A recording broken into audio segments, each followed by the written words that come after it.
आप सभी को आचार्य रामचंद्र शुक्ल द्वारा रीतिकाल के कवियों के लिए, आदिकाल के कवियों के लिए और आधुनिक काल के कवियों के लिए जो कथन कहे गए हैं हिंदी साहित्य का इतिहास में, वह सब इसमें आया है। और अब हम जानते हैं कि उनकी आलोचना का सार क्या है। इनकी भाषा ललित और सानुप्रास होती थी चिंतामणि त्रिपाठी के लिए। भाषा चलती होने पर भी अनुप्रास युक्त होती थी बेनी के लिए। इस ग्रंथ को इन्होंने वास्तव में आचार्य के रूप में लिखा है, कवि के रूप में नहीं।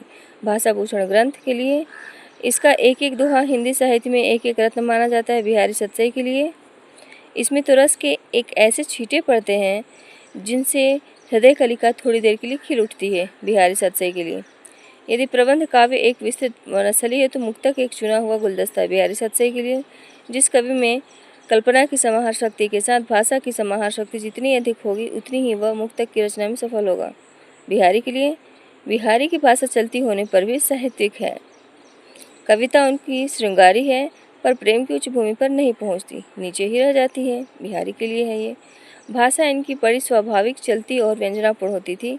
मंडन के लिए इनका सच्चा कवि हृदय था। मतीराम के लिए इनका सच्चा कवि हृदय था, मतीराम के लिए बोला गया है।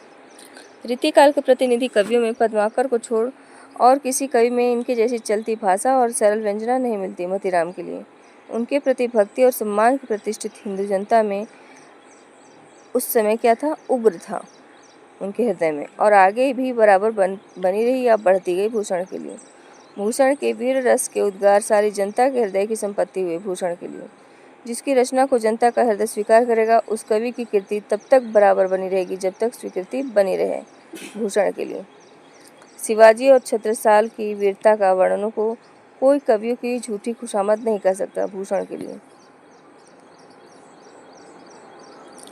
वे हिंदू जाति के प्रतिनिधि कवि हैं। भूषण के लिए छंदशास्त्र पर इनका सा विशद निरूपण और किसी कवि ने नहीं किया है। सुखदेव मिश्र के लिए ये आचार्य और कवि दोनों रूपों में हमारे सामने आते हैं। देव के लिए कवित्व शक्ति और मौलिकता देव में खूब थी, पर उनके सम्यक स्फुरण में उनकी रुचि विशेष प्रायः बाधक हुई। देव के लिए रीतिकाल के कवियों में ये बड़े प्रगल्भ और प्रतिभा संपन्न कवि थे, इसमें संदेह नहीं। देव के लिए श्रीपति ने काव्य के सब अंगों का निरूपण विशद रीति से किया है। किस रीति से? विशद रीति से किया है। इनकी रचना कला पक्ष में संयत और भाव पक्ष में रंजनकारिणी है। भिखारीदास के लिए ऐसा सर्वप्रिय कवि इस काल के भीतर बिहारी को छोड़ दूसरा नहीं हुआ है। इनकी रचना की रमणीयता ही इस सर्वप्रियता का एकमात्र कारण है। पद्माकर के लिए रीतिकाल की सनक इनमें इतनी अधिक थी कि इन्हें यमुना लहरी नामक देवस्तुति में नवरस और षट ऋतु सुझाई पड़ी है। ग्वाल कवि के लिए षट ऋतु का वर्णन इन्होंने विस्तृत किया, पर वही श्रृंगारी उद्दीपन के ढंग का। ग्वाल कवि के लिए ग्वाल कवि ने देशाटन अच्छा किया था और उन्हें भिन्न भिन्न प्रांतों की बोलियों का अच्छा ज्ञान हो गया था। आदिकाल से संबंधित रामचंद्र शुक्ल के कथन क्या है? प्रत्येक देश का साहित्य वहाँ की जनता की चित्तवृत्ति का संचित प्रतिबिंब होता है। इन कालों की रचनाओं की विशेष प्रवृत्ति के अनुसार उनका नामकरण किया गया है।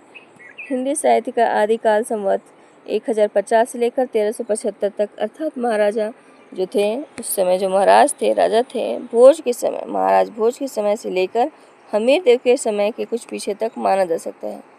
जब तक भाषा बोलचाल में थी तब तक वह भाषा या देश भाषा ही कहलाती थी। जब वह भी साहित्य की भाषा हो गई तब उसके लिए भ्रंश शब्द का व्यवहार होने लगा। नाथ पंथियों के जोगियों की भाषा सतुक्कड़ी भाषा थी। सिद्धों की उद्धृत रचनाओं की भाषा देश भाषा में से अपभ्रंश या पुरानी हिंदी की काव्य भाषा है। सिद्धों में सरह सबसे पुराने अर्थात विक्रम संवत 690 के। कबीर आदि संतों की नाथ पंथियों से जिस प्रकार साखी और बानी शब्द मिली, उसी प्रकार साखी और बानी के लिए बहुत कुछ सामग्री और सतुक्कड़ी भाषा भी। वीर गीत के रूप में हमें सबसे पुरानी पुस्तक विशल देवरासो मिलती है। विशल देवरासो में काव्य के अर्थ में रसायन शब्द बार बार आया है, अतः हमारी समझ में इसी रसायन शब्द से होते होते रासो हो गया है। विशल देवरासो में आए 12 से 72 का स्पष्ट अर्थ है 12 से 12 है। यह घटनात्मक काव्य नहीं, वर्णनात्मक है। विशल देवरासो के लिए भाषा की परीक्षा करके देखते हैं तो वह साहित्यिक नहीं है, राजस्थानी है। विशल देवरासो के लिए अपभ्रंश के योग से शुद्ध राजनीतिक भाषा का जो साहित्यिक रूप था वह डिंगल कहलाता था। ये हिंदी के प्रथम महाकवि माने जाते हैं और इनका पृथ्वीराज रासो हिंदी का प्रथम महाकाव्य है। चंद बरदाई के लिए भाषा की कसौटी पर यदि ग्रंथ को कसते हैं तो और भी निराश होना पड़ता है, क्योंकि वह बिल्कुल बेठिकाने हैं। उसमें व्याकरण आदि की कोई व्यवस्था नहीं। पृथ्वीराज रासो के लिए विद्यापति के पद अधिकतर श्रृंगार के ही हैं, जिनमें नायिका और नायक राधा कृष्ण हैं। विद्यापति को कृष्ण भक्तों की परंपरा में नहीं समझना चाहिए। आध्यात्मिक रंग के चश्मे आजकल बहुत सस्ते हो गए हैं। विद्यापति के पदों के संबंध में मोटे हिसाब से वीर गाथा काल महाराजा हम्मीर के समय तक ही समझना चाहिए। मोटे हिसाब से वीर गाथा काल महाराज हम्मीर के समय तक ही समझना चाहिए। अब अगला भक्ति काल। कबीर ने अपनी झाड़ फटकार के द्वारा हिंदुओं और मुसलमानों की कट्टरता को दूर करने का जो प्रयास किया वह अधिकतर चिढ़ाने वाला सिद्ध हुआ, हृदय को स्पर्श करने वाला नहीं। इस कहानी के द्वारा कवि ने प्रेम मार्ग के त्याग और कष्ट का निरूपण करके साधक के भगवत प्रेम का स्वरूप दिखाया है। मृगावती कुतुबन कृत के लिए कुतुबन द्वारा लिखा गया था मृगावती। आचार्य रामचंद्र शुक्ल के अनुसार मलिक मोहम्मद जैसी के गुरु थे शेख मोइनुद्दीन। प्रेम गाथा की परंपरा में पद्मावत सबसे प्रौढ़ और सरस है। यही प्रेम मार्गी सूफी कवियों की प्रचुरता की समाप्ति समझनी चाहिए। शेख नबी के लिए कि प्रेम मार्गी सूफी कवियों की प्रचुरता समाप्ति समझनी चाहिए। शेख नबी के लिए लिखा है इन्होंने। सूफी आख्यान काव्यों की अखंडित परंपरा की यही समाप्ति मानी जा सकती है। अनुराग बांसुरी नूर मोहम्मद के लिए नूर मोहम्मद को हिंदी भाषा में कविता करने के कारण जगह जगह इसका सबूत देना पड़ा है कि वे इस्लाम के पक्के अनुयायी थे। इस परंपरा में मुसलमान कवि हुए हैं, केवल एक हिंदू मिला है। आचार्य शुक्ल ने किसकी तरफ इशारा किया है? सूरदास की तरफ। जनता पर चाहे जो प्रभाव पड़ा हो, पर उक्त गद्दी के भक्त शिष्यों ने सुंदर सुंदर पदों द्वारा जो मनोहर प्रेम संगीत धारा भाई उसने मुरझाते हुए हिंदू जीवन को सरस और प्रफुल्लित किया। श्री वल्लभाचार्य जी के लिए सुर की बड़ी भारी विशेषता है नवीन प्रसंगों की उद्भावना। आचार्य शुक्ल के अनुसार मीराबाई का जन्म कब और कहाँ हुआ? 1573 में चोकड़ी नामक गांव में। ये बड़े भारी कृष्ण भक्त और गोस्वामी विठलनाथ जी के बड़े कृपा पात्र शिष्य थे। कौन? रसखान के लिए। इन भक्तों का हमारे साहित्य पर बड़ा भारी उपकार है। कृष्ण भक्त कवियों के लिए आचार्य शुक्ल ने केशवदास को भक्ति काल में सम्मिलित किया है। आचार्य शुक्ल ने तुलसीदास के गुरु नरहरियानंद को माना है और तुलसीदास का जन्म माना है राजापुर। रामचरितमानस को लोगों के हृदय का हार कहा है। आचार्य रामचंद्र शुक्ल ने गोस्वामी जी की भक्ति पद्धति की सबसे बड़ी विशेषता है उसकी सर्वांग पूर्णता। रामचरितमानस में तुलसी केवल कवि रूप में नहीं, उपदेशक के रूप में भी सामने आते हैं। गोस्वामी जी के रचे ग्रंथ प्रसिद्ध हैं, जिनमें 5 बड़े और 7 छोटे हैं। प्रेम और श्रृंगार का ऐसा वर्णन जो बिना किसी लज्जा और संकोच के सबके सामने पढ़ा जा सके, गोस्वामी जी का ही है। हम निसंकोच कह सकते हैं कि यह एक कवि ही हिंदी को प्रौढ़ साहित्यिक भाषा सिद्ध करने के लिए काफ़ी है। रामचंद्र शुक्ल का कहना है कि हम निसंकोच कह सकते हैं कि यह एक कवि ही हिंदी को प्रौढ़ साहित्यिक भाषा सिद्ध करने के लिए काफ़ी है। तुलसीदास के लिए आधुनिक काल के बारे में देखते हैं कि इन्होंने क्या क्या कथन दिया है। अब तक पाई गई पुस्तकों में यह भाषा योग वासिष्ठ ही सबसे पुराना है, जिसमें गद्य अपने परिष्कृत रूप में दिखाई पड़ता है। भाषा योग वासिष्ठ को परिमार्जित गद्य की प्रथम पुस्तक और राम प्रसाद निरंजनी को प्रथम प्रौढ़ पद्य लेखक मान सकते हैं। भाषा योग वासिष्ठ को परिमार्जित गद्य की प्रथम पुस्तक और राम प्रसाद निरंजनी को प्रथम प्रौढ़ गद्य लेखक मान सकते हैं। जिस प्रकार वे अपनी अरबी फारसी मिली हिंदी को ही उर्दू कहते थे, उसी प्रकार संस्कृत मिली हिंदी को भाखा इंसा अल्लाह खां के लिए। अभी हिंदी में कविता हुई, कहाँ सूर, तुलसी बिहारी आदि ने जिसमें कविता की है वह तो भाखा है, हिंदी नहीं। बाबू अयोध्या प्रसाद खत्री का कथन। आरंभिक काल के चारों लेखकों में इंसा की भाषा सबसे चटकीली, मटकीली, मुहावरेदार और चलती है। असली हिंदी का नमूना लेकर उस समय राजा लक्ष्मण ही आगे बढ़े। इससे भी बड़ा काम उन्होंने यह किया कि साहित्य को नवीन मार्ग दिखाया और वे उसे शिक्षित जनता के साहचर्य में ले आए। भारतेंदु हरिश्चंद्र के लिए प्रेम घन में पुरानी परंपरा का निर्वाह अधिक दिखाई पड़ता है। यहाँ पुरानी परंपरा से मतलब भाषा से है। विलक्षण बात यह है कि आधुनिक गद्य साहित्य की परंपरा का प्रवर्तन नाटकों से हुआ। विलक्षण बात यह है कि आधुनिक गद्य साहित्य की परंपरा का प्रवर्तन नाटकों से हुआ। अंग्रेजी ढंग का मौलिक उपन्यास पहले हिंदी में लाला श्रीनिवास दास का परीक्षा गुरु निकला था।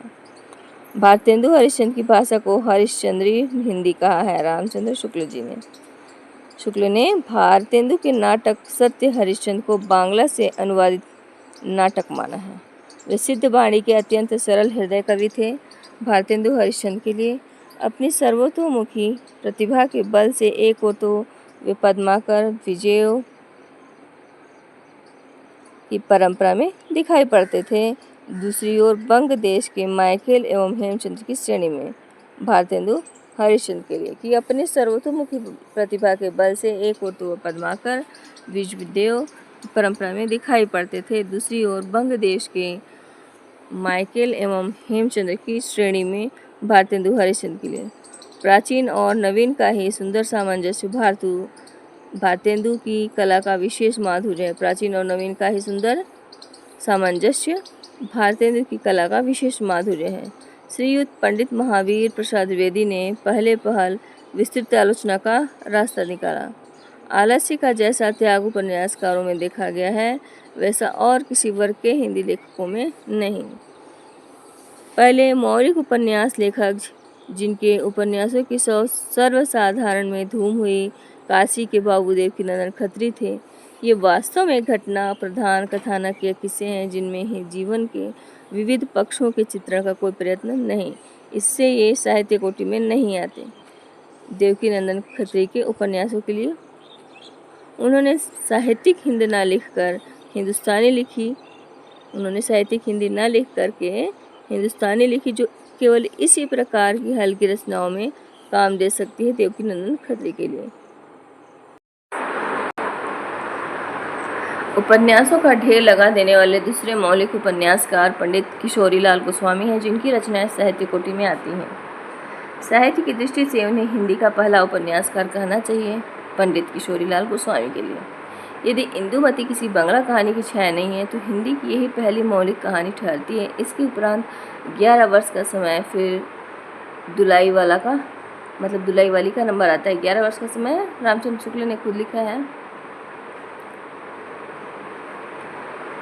दुलाई वाली का नंबर आता है। यदि गद्य कवियों या लेखकों की कसौटी है तो निबंध गद्य की कसौटी है। भाषा की पूर्ण शक्ति का विकास निबंधों में ही सबसे अधिक संभव होता है। आचार्य शुक्ल ने उसने कहा था, कहानी को अद्वितीय कहानी माना है। इसके पक्के यथार्थवाद के बीच, सुरुचि की चरम मर्यादा के भीतर, भावुकता का चरम उत्कर्ष अत्यंत निपुणता के साथ संपुटित है।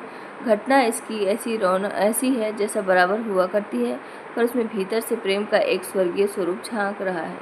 केवल झांक रहा है, निर्लज्जता के साथ पुकार या करा नहीं रहा है। उसने कहा था कहानी के लिए इसकी घटनाएं ही बोल रही हैं, पात्रों के बोलने की अपेक्षा नहीं। उसने कहा था कहानी के लिए। आचार्य शुक्ल ने महावीर प्रसाद द्विवेदी के लेखों को बातों के संग्रह कहा है। द्विवेदी जी के लेखों को पढ़ने से ऐसा जान पड़ता है कि लेखक बहुत मोटी अक्ल के पाठकों के लिए लिख रहा है। पंडित गोविंद नारायण मिश्र के गद्य को समास अनुप्रास में गुथे शब्द गुच्छों का एक अटाला समझिए। उनके अधिकांश लेख भाषण मात्र हैं, स्थायी विषयों पर लिखे हुए निबंध नहीं। उनके अधिकांश मात्र क्या है? भाषण मात्र हैं, स्थायी विषयों पर लिखे हुए निबंध नहीं। पंडित जगन्नाथ प्रसाद चतुर्वेदी के लिए यह बेधड़क कहा जा सकता है कि शैली की जो विशिष्टता और अर्थगर्भित वक्रता गुलेरी जी में मिलती है और किसी लेखक में नहीं। समालोचना के दो प्रधान वर्ग होते हैं, निर्णयात्मक और व्याख्यात्मक। इन पुस्तकों को एक मोहल्ले में फैली बातों से दूसरे मोहल्ले वालों को कुछ परिचित कराने के प्रयत्न के रूप में समझना चाहिए, स्वतंत्र समालोचना के रूप में नहीं। महावीर प्रसाद द्विवेदी की आलोचनात्मक पुस्तकों के लिए। यद्यपि द्विवेदी जी ने हिंदी के बड़े बड़े कवियों को लेकर गंभीर साहित्य समीक्षा का स्थायी साहित्य नहीं प्रस्तुत किया, पर नई निकली पुस्तकों की भाषा आदि की खरी आलोचना करके हिंदी साहित्य का बड़ा भारी उपकार किया। यदि द्विवेदी जी न उठ खड़े होते तो जैसी अव्यवस्थित व्याकरण विरुद्ध और उटपटांग भाषा चारों ओर दिखाई पड़ती थी, उसकी परंपरा जल्दी न रुकती। उसके प्रभाव से लेखक सावधान हो गए और जिनमें भाषा की समझ और योग्यता थी, उन्होंने अपना सुधार किया। आचार्य शुक्ल ने मिश्र बंधु विनोद को बड़ा भारी इतिवृत्त संग्रह कहा है। प्रसाद जी ने अपना क्षेत्र प्राचीन हिंदू काल के भीतर चुना और प्रेमी जी ने मुस्लिम काल के भीतर।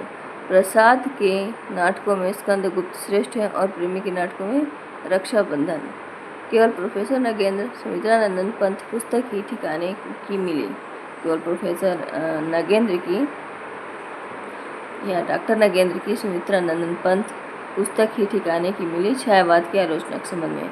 काव्य अधिकतर भाव व्यंजनात्मक और वर्णनात्मक है। अयोध्या सिंह उपाध्याय के लिए। गुप्त जी वास्तव में सामंजस्य कवि हैं, प्रतिक्रिया का प्रदर्शन करने वाले अथवा मद में झुमाने वाले कवि नहीं हैं।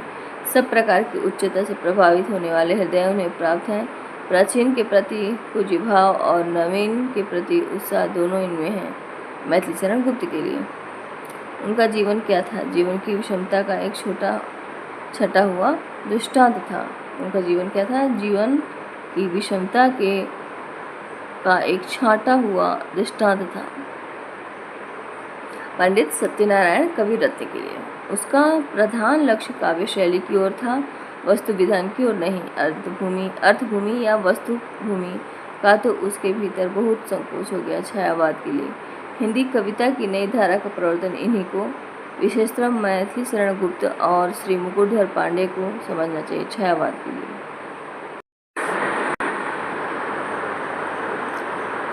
असीम और अज्ञात प्रियतम की प्रति अत्यंत चित्रमय भाषा में अनेक प्रकार के प्रेमोद्गारों तक ही काव्य की गतिविधि प्रायः बंध गई। छायावाद के लिए। असीम और अज्ञात प्रियतम की अत्यंत चित्रमय भाषा में अनेक प्रकार के प्रेमोद्गारों तक ही काव्य की गतिविधि प्रायः बंध गई। छायावाद के लिए।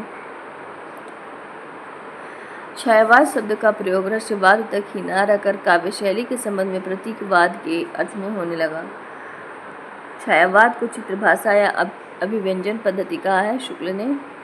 चित्रभाषा या अभिव्यंजन पद्धति कहा है शुक्ल ने।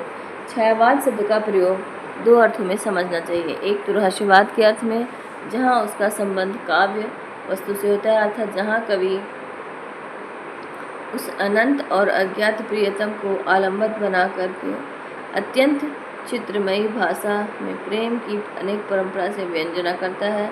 छायावाद शब्द का दूसरा प्रयोग काव्य शैली या पद्धति विशेष के व्यापक अर्थ में है।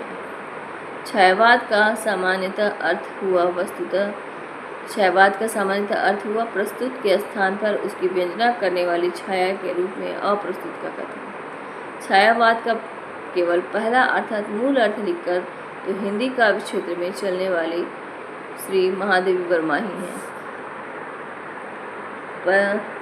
पंत, प्रसाद, निराला इत्यादि और सभी कवि जो थे प्रतीक पद्धति या चित्रभाषा शैली की दृष्टि से छायावादी कहलाए। प्रतीक पद्धति या चित्रभाषा शैली से छायावादी कहलाए। अन्योक्ति पद्धति का अवलंबन भी छायावाद का एक विशेष लक्षण हुआ। छायावाद का चलन द्विवेदी काल की रुखी इतिवृत्तात्मकता की प्रतिक्रिया में रूप में हुआ था। छायावाद का चलन द्विवेदी काल की रुखी इतिवृत्तात्मकता की प्रतिक्रिया के रूप में हुआ था। लाक्षणिक और व्यंजनात्मक पद्धति का प्रगल्भ और प्रचुर विकास छायावाद की काव्य शैली की असली विशेषता है। छायावाद की प्रवृत्ति अधिकतर प्रेम गीतात्मक है। छायावाद की प्रवृत्ति अधिकतर प्रेम गीतात्मक है। छायावाद प्रसाद की कृति आंसू को श्रृंगाली विप्रलंभ कहा है शुक्ल ने। ज्ञानाश्रय और प्रेमाश्रय शाखा नामकरण आचार्य रामचंद्र शुक्ल की देन है। यद्यपि वह यह छोटा है पर इसकी रचना बहुत सरस और हृदयग्राही है और कवि की भावुकता का परिचय देती है। सुदामाचरित नरोत्तम दास के लिए आचार्य रामचंद्र शुक्ल ने त्रिवेणी में 3 महाकवियों की समीक्षाएं प्रस्तुत की हैं, सूरदास, तुलसीदास और जयसी की। वात्सायन के क्षेत्र में जितना अधिक उद्घाटन सूर ने अपनी बंद आंखों से किया, इतना किसी और कवि ने नहीं। इन क्षेत्रों का तो वे कोना कोना झांका है। आचार्य रामचंद्र शुक्ल ने भूषण को हिंदी जाति का प्रतिनिधि कवि कहा है, छत्रसाल और शिवाजी की वीरतापूर्ण रचनाओं के कारण। आचार्य शुक्ल ने घनानंद को साक्षात रसमूर्ति कहा है। प्रेम मार्ग का ऐसा प्रवीण और वीर पथिक तथा जम्बादानी का दावा रखने वाले ब्रजभाषा का दूसरा कवि नहीं हुआ। घनानंद के लिए भाषा के लक्षक एवं व्यंजक बल की सीमा कहाँ तक है, इसकी पूरी परख इन्हीं को थी। भाषा के लक्षक एवं व्यंजक बल की सीमा कहाँ तक है, इसकी पूरी परख इन्हीं को थी। घनानंद के लिए रीतिकाल के कवियों में यह बड़े ही प्रतिभा संपन्न कवि थे। देव के लिए आचार्य शुक्ल के अनुसार बोधा एक रसिक कवि थे। हिंदी रीति ग्रंथों की अखंड परंपरा एवं रीति काल का आरंभ आचार्य शुक्ल चिंतामणि से मांगते हैं। केशव को कठिन काव्य का प्रेत शुक्ल ने उनकी क्लिष्टता के कारण कहा है। शुक्ल ने प्रथम आचार्य चिंतामणि को माना है। रीतिकाल नामकरण आचार्य शुक्ल का दिया हुआ है। उन्होंने मध्यकाल के दूसरे भाग को रीतिकाल कहा। आचार्य शुक्ल का प्रथम निबंध साहित्य है, जो 1904 ईस्वी में सरस्वती में प्रकाशित हुआ था। आचार्य शुक्ल का प्रथम निबंध क्या है? साहित्य है, जो 1904 ईस्वी में सरस्वती में प्रकाशित हुआ था। शुक्ल के चिंतामणि के वर्तमान में 4 खंड हैं। प्रथम खंड में 17 और द्वितीय खंड में 3 निबंध हैं। आचार्य शुक्ल को कलात्मक निबंध का जनक माना जाता है। आचार्य शुक्ल को निबंध सम्राट कहा जाता है। आचार्य शुक्ल ने प्रताप नारायण मिश्र और बालकृष्ण भट्ट की तुलना एडिशन और स्टील से की है। इनका हृदय कवि का, मस्तिष्क आलोचक का और जीवन अध्यापन का था। आचार्य शुक्ल ने बताया कि इनका हृदय कवि का, मस्तिष्क आलोचना का और जीवन अध्यापक का था। रामचंद्र शुक्ल को हिंदी का एकमात्र आचार्य घोषित किया है। नामवर सिंह ने हिंदी समीक्षा को शास्त्रीय और वैज्ञानिक भूमि पर प्रतिष्ठित करने में शुक्ल जी ने युग परिवर्तन का कार्य किया। उनका यह कार्य हिंदी के इतिहास में सदैव स्मरणीय रहेगा। नंदुलाल वाजपेयी भाषा, साहित्य और समाज को एक साथ रखकर मूल्यांकन करने वाले आलोचक माने जाते हैं। आचार्य शुक्ल और रामविलास शर्मा। चिंतामणि और रसमीमांसा शुक्ल के सैद्धांतिक आलोचना ग्रंथ हैं। कविता क्या है? काव्य में लोकमंगल की साधनावस्था, रसात्मक बोध के विविध रूप, काव्य में प्राकृतिक दृश्य, भारतेंदु हरिश्चंद्र, तुलसी का भक्ति मार्ग, मानस की धर्मभूमि, काव्य में रहस्यवाद आदि शुक्ल के अनमोल रत्न माने जाते हैं। आलोचना का कार्य किसी साहित्यिक रचना की अच्छी तरह परीक्षा करके उनके रूप, गुण और अर्थव्यवस्था का निर्धारण करना है। आचार्य शुक्ल कौन सा? आचार्य शुक्ल मनोवैज्ञानिक आलोचना के जनक माने जाते हैं। आचार्य शुक्ल मनोवैज्ञानिक आलोचना के जनक माने जाते हैं। आचार्य शुक्ल विचारात्मक निबंधों को ही सर्वश्रेष्ठ मानते हैं।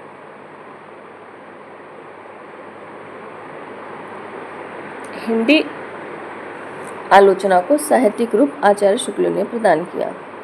आचार्य शुक्ल के आदर्श कवि तुलसीदास जी हैं। उन्होंने जितना अधिक महत्व उन्हें दिया तथा जैसा सूक्ष्म विश्लेषण इनके काव्य का किया, वैसा वे किसी अन्य कवि का नहीं कर पाए।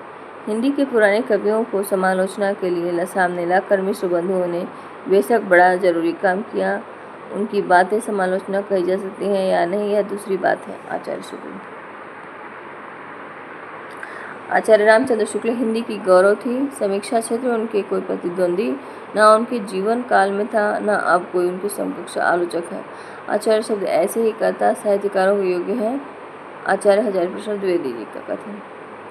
भारतीय काव्यालोचन शास्त्र का इतना गंभीर और स्वतंत्र विचारक हिंदी में तो हुआ नहीं है। दूसरा, अन्य भारतीय भाषाओं में भी हुआ है या नहीं, ठीक नहीं कह सकते। शायद नहीं हुआ। आचार्य हजारी प्रसाद द्विवेदी जी के कथन है। आचार्य शुक्ल को हिंदी साहित्य समीक्षा का बालारूढ़ कहा है। आचार्य शुक्ल को हिंदी साहित्य समीक्षा का बालारूढ़ कहा है नंद दुलारे वाजपेयी ने। आचार्य शुक्ल को भावभूति का सम्मान धर्माचार्य कहा है रामविलास शर्मा ने। आज तक की हिंदी समीक्षा में शुक्ल जी आधार स्तंभ हैं। आज तक की हिंदी समीक्षा में शुक्ल जी का आधार स्तंभ है। डॉक्टर भगवत स्वरूप मिश्र ने लिखा है। छायावाद को श्रृंगारी कविता आचार्य शुक्ल ने कहा है। छायावाद को श्रृंगारी कविता आचार्य शुक्ल ने कहा है। आचार्य शुक्ल रसवादी आलोचक माने जाते हैं। आचार्य शुक्ल रस को हृदय की मुक्त अवस्था कहते हैं। जिस प्रकार आत्मा की मुक्त अवस्था ज्ञान दशा कहलाती है, उसी प्रकार हृदय की मुक्त अवस्था रस दशा कहलाती है। हृदय की इसी मुक्ति की साधना के लिए मनुष्य की वाणी जो शब्द विधान करती है उसे कविता कहते हैं। आचार्य शुक्ल जी कविता क्या है मैं उसी से लिया है। नाद सौंदर्य से कविता की आयु बढ़ती है। नाद सौंदर्य से कविता की आयु बढ़ती है। आचार्य शुक्ल छायावाद के निंदक माने जाते हैं। आचार्य शुक्ल ने जयसी के पद्मावत को हिंदी का श्रेष्ठ प्रबंध काव्य माना है। आचार्य शुक्ल ने भक्ति आंदोलन को पराजित कर मनोवृत्ति का परिणाम और मुस्लिम राज्य की प्रतिष्ठा की प्रतिक्रिया माना है। आचार्य शुक्ल के अनुसार रीतिकाल को श्रृंगार काल भी कह सकते हैं। कविता क्या है? काव्य में लोक मंगल की साधनावस्था, साधारणीकरण और व्यक्ति वैचित्यवाद आदि निबंध सैद्धांतिक आलोचना के अंतर्गत आते हैं। भारतेंदु हरिश्चंद्र, तुलसी का भक्तिभाव, मानस की धर्मभूमि आदि निबंध व्यवहारिक आलोचना के अंतर्गत आती है। हिंदी की सैद्धांतिक आलोचना को परिचय और सामान्य विवेचन के धरातल से ऊपर उठाकर गंभीर स्वरूप प्रदान करने का श्रेय शुक्ल जी को ही है। काव्य में रहस्यवाद निबंध पर इन्हें हिंदुस्तानी अकादमी से 500 रुपये तथा चिंतामणि पर हिंदी साहित्य सम्मेलन प्रयाग द्वारा 1200 रुपये का मंगला प्रसाद पारितोषिक प्राप्त हुआ है। शुक्ल ने जोसेफ एडिसन के प्लेजर्स ऑफ इमेजिनेशन का कल्पना का आनंद नाम से एवं राखालदास बंदोपाध्याय के शशांक उपन्यास का भी हिंदी में रोचक अनुवाद किया। रामचंद्र शुक्ल ने जयसी ग्रंथावली तथा बुद्ध चरित्र की भूमिका में कम से कम अवधि तथा ब्रज भाषा का भाषा शास्त्रीय विवेचन करते हुए उनका स्वरूप भी स्पष्ट किया।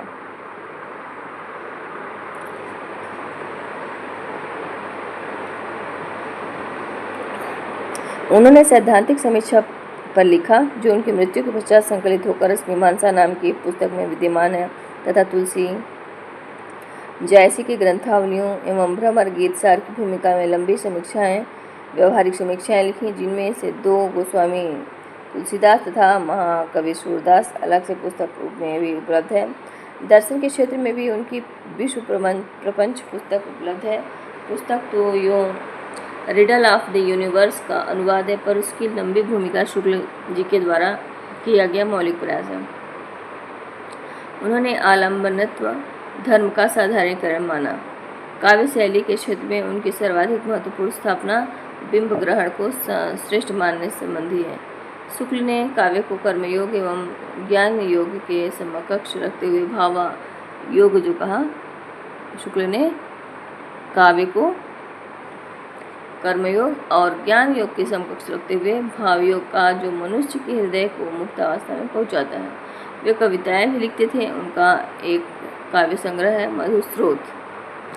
शुक्ल जी हिंदी शब्द सागर के सहायक संपादक नियुक्त किए गए। हिंदी शब्द सागर के प्रधान संपादक सुंदरदास जी थे।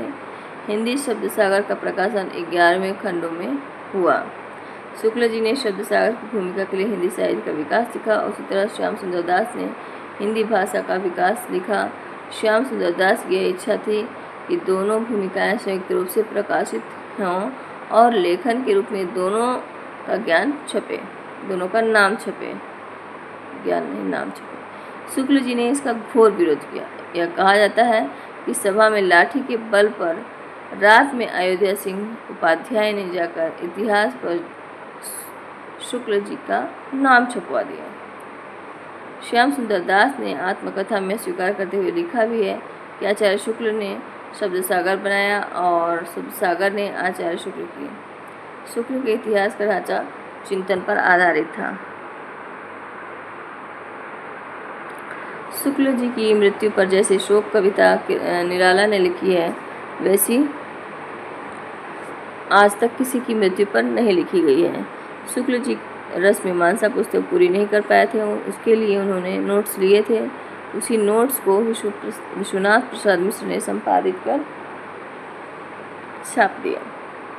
कथा साहित्य में जो कार्य प्रेमचंद ने किया है, काव्य क्षेत्र में जो कार्य निराला ने किया है, वही कार्य आलोचना के क्षेत्र में रामचंद्र शुक्ल जी ने भी किया है। रामविलास शर्मा। आचार्य रामचंद्र शुक्ल ने कविता किया है, साहित्य काव्य में रहस्यवाद आदि निबंधों से सैद्धांतिक समीक्षा का सूत्रपात किया। शुक्ल ने पहली बार रस विवेचन को मनोवैज्ञानिक आधार दिया।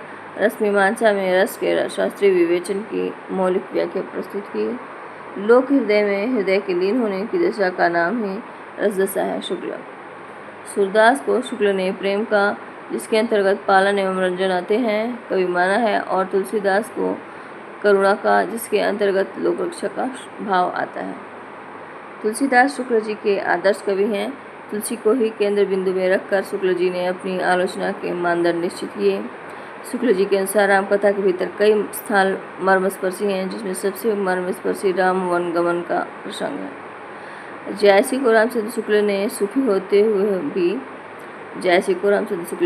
कवि होते हुए भी भक्तों की कोटि में परिगणित किया। जयसी और सूफी कवियों की जिस विशेषता से शुक्ल जी को सबसे अधिक प्रभावित किया वह है प्रकृति वर्णन। शुक्ल जी श्रीधर पाठक और रामनरेश त्रिपाठी जी को सही अर्थ में स्वच्छंदतावादी कवि कहा है।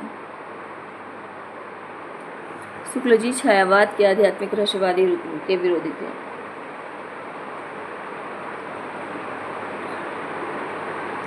शुक्ल जी रहस्यवाद को काव्य के क्षेत्र से बाहर की चीज मानते थे। आचार्य शुक्ल के इतिहास की सबसे बड़ी उपलब्धि है उनका काल विभाजन। उन्होंने हिंदी साहित्य के 900 वर्षों के इतिहास को 400 स्पष्ट कालखंडों में विभाजित किया, साथ ही इनका नामकरण भी किया। शुक्ल ने केशव को कवि दया विहीन तक कह दिया था। शुक्ल जी ने रीति मुक्त कवियों को फुटकल कवियों में स्थान दिया था। हिंदी समीक्षा और आचार्य शुक्ल के लेखक नामवर सिंह हैं। शुक्ल जी ने भारतीय पुनरुत्थान युग की उन परिस्थितियों की उपज थे जिन्होंने राजनीति में महात्मा गांधी, कविता में रविन्द्रनाथ ठाकुर, जयशंकर प्रसाद आदि को उत्पन्न किया। नामवर सिंह। आचार्य शुक्ल को हिंदी आलोचना का युग पुरुष कहा जाता है। कविता का उद्देश्य हृदय को लोक सामान्य की भावभूमि पर पहुंचा देता है। शुक्ल प्रत्यय बोध, अनुभूति और वेग युक्त प्रवृत्ति, इन तीनों के गुण संश्लेषण का नाम भाव है। शुक्ल आचार्य शुक्ल ने लिखा है कि भ्रमर गीत का महत्व एक बात से और बढ़ गया है। भक्त शिरोमणि सूर ने इसमें सगुणोपासना का निरूपण बड़े ही मार्मिक ढंग से हृदय की अनुभूति और आधार पर तर्क पद्धति पर नहीं किया है। भक्ति काल के लिए ब्रह्म का सगुण होना अनिवार्य है। भक्ति के लिए ब्रह्म का सगुण होना अनिवार्य है। शुक्ल ने घनानंद को ब्रजभाषा का मर्मज्ञ कवि बताया है। शुक्ल ने घनानंद को ब्रजभाषा का मर्मज्ञ कवि बताया है। तुलसीदास उत्तरी भारत की समग्र जनता के हृदय मंदिर में पूर्ण प्रेम प्रतिष्ठा के साथ विराज रहे। आचार्य शुक्ल यह एक कवि ही हिंदी की प्रौढ़ साहित्यिक भाषा सिद्ध करने के लिए काफ़ी है। तुलसीदास के लिए हिंदी कविता की प्रौढ़ता के युग का आरंभ आचार्य शुक्ल तुलसीदास से मानते हैं। आचार्य तुलसीदास को स्मार्त वैष्णव मानते हैं। शुक्ल ने पद्मावत कथा का पूर्वार्ध कल्पित और उत्तरार्ध ऐतिहासिक माना है। इसमें कोई संदेह नहीं कि कवि ने ठीक मौके पर जनता के उस बड़े भाग को संभाला जो नाथपंथियों के प्रभाव से प्रेम भाव और भक्ति रस से शून्य शुष्क पड़ता जा रहा है। आचार्य शुक्ल के अनुसार सिद्धों की उद्धृत रचनाओं की भाषा प्लीज भाषा मिश्रित अपभ्रंश या पुरानी हिंदी की काव्य भाषा है। रामचंद्र शुक्ल जी की कथन संकलन। आचार्य रामचंद्र शुक्ल परीक्षोपयोगी कथन विलक्षण बात यह है कि आधुनिक गद्य साहित्य की परंपरा का प्रवर्तन नाटक से हुआ। इस तरह से सभी का जितना कथन ऊपर हम लोग पढ़ चुके हैं उसमें से ये सब है संबंधित, उसी कथन से संबंधित है। ये देखिए,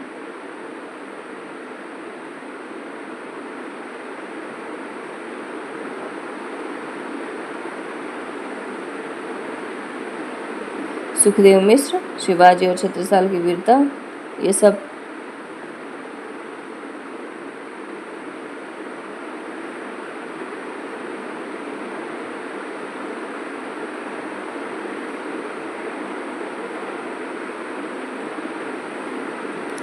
प्रेम गाथा की परंपरा में पद्मावत सबसे प्रौढ़ और सरस है।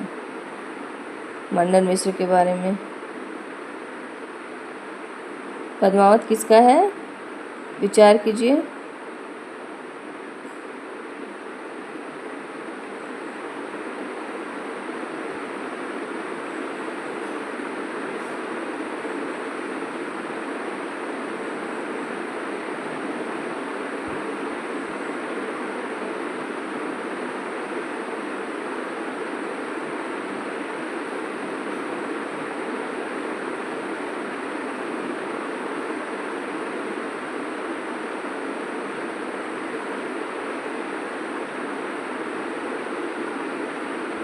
ये सब दिया हुआ है और जितना हम लोगों ने पढ़ा वो बहुत ही अच्छा है।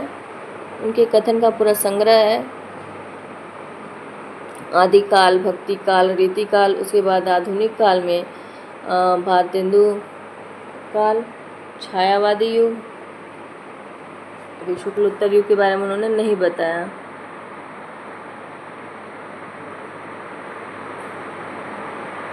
ये सब आप उससे पहले कथन देख लीजिए।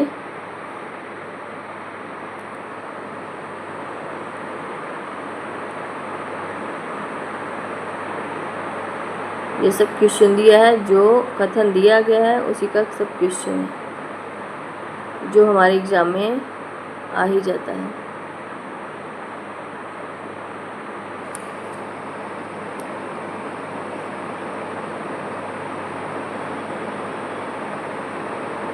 धन्यवाद।